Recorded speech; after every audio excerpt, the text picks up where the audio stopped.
Motivation for Cynical People, written by Khatzumoto, posted in June of 2009. If you're like me, I don't know whether you actually are, but if you are, then you came from a country and a culture that largely frowns upon overt displays of emotion, especially overt displays of positive emotion. Forget displays, simply having a positive mental attitude might be social suicide where you're from. As time goes on, you might have outgrown wanting to be cool in the high school sense. You might have decided that your society sucked enough that you no longer cared if you became dead to it. But you might carry some residual tendencies towards cynicism. So ingrained was the habit of being cynical. So when a guy like Tony Robbins comes at you with that voice and that grin, hee hee, urging you to have a positive mental attitude, when Napoleon Hill tells you that whatever the mind can conceive and believe, it can achieve.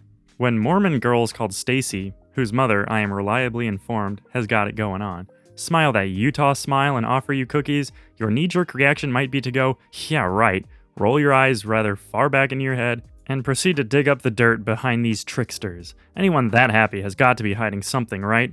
Or so our culture of mediocrity would have us believe. And then there's the, not necessarily inevitable, fact that having hopes does carry the potential to set you up for disappointment, especially in the hands of a hope novice. One almost has to learn how to use hope correctly.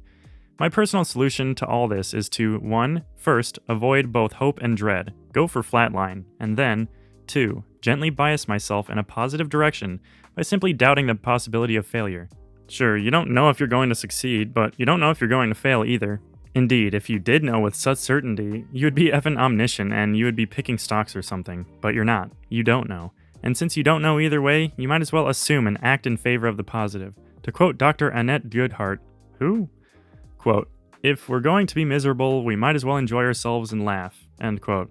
So this sometimes airheaded and always hard to sustain, yeah, I'm gonna do it, baby, idea is replaced with a calmer, easier, well, I'm certainly not going to fail, orientation. A strange sort of acceptance of positive inevitability, or something to that effect. And this is kind of hard for me to put into words. More concretely, in terms of acquiring a language, what I'm trying to say is, don't force yourself to succeed or produce or demonstrate or even to persevere. Give that up. Instead, if it suits you, you might try taking a more laid-back approach of, well, I'm going to dig up some soil and plant some seeds, put in some fertilizer and water and see what happens. I'm going to sow and see what I can reap. It's not quite wait and see, since that might not get you anywhere. It's more of a do and see, an act and see. Do your work and see what happens. Don't try to force the results. They will come when they come. No matter what you do, at some level, results are always outside your full direct control, but action never is. You can always do the right thing. And if you don't know what the right thing is, then the right thing might be to go out and find what the right thing is.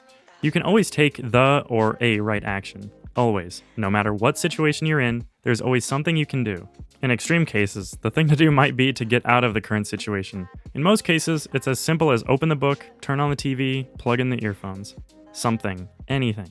So why did I get to thinking this? Well, I can watch and understand virtually anything on Hong Kong TV now. T plus 19 months. Violent triad movies, weird accents, regular TV news, parody news, phone prank shows, Korean-made documentaries about the history of noodles. Bring it. In some cases, I read the Chinese subs quite a bit for confirmation, but this simply shows how fast of a reader I've become. I used to be unable to make it across even half a sub picture before it changed. Now I can read it 1.5 to 2 times in that same brief time window. In short, my input is almost a Jedi, though my output be at youngling level. And the weird thing is, I was barely even trying. Not really. I mean, yeah, I have Cantonese TV and movies playing close to 24/7 in my house, and put a laptop in the kitchen so I can watch things like the Simpsons movie.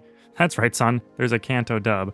Marge, Lisa, Bart, and Flanders' voices are dead on. Homer's is reinterpreted slightly, but I never liked his original voice anyway. While washing dishes, and I have Chinese comics in the restroom, and Chinese newspapers pasted all over my walls, and Chinese books permanently sitting in my man bag ready to go anywhere I do, and stuff.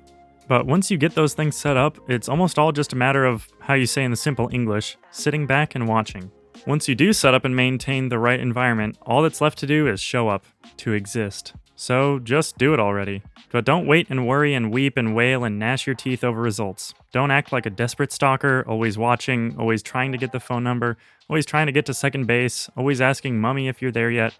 Sitting by the door, checking the clock every 5 seconds is not going to make the FedEx lady, my neighborhood FedEx guy is a girl, come over any quicker. Just be cool. The results will call you when they're ready. They always call, smiley face.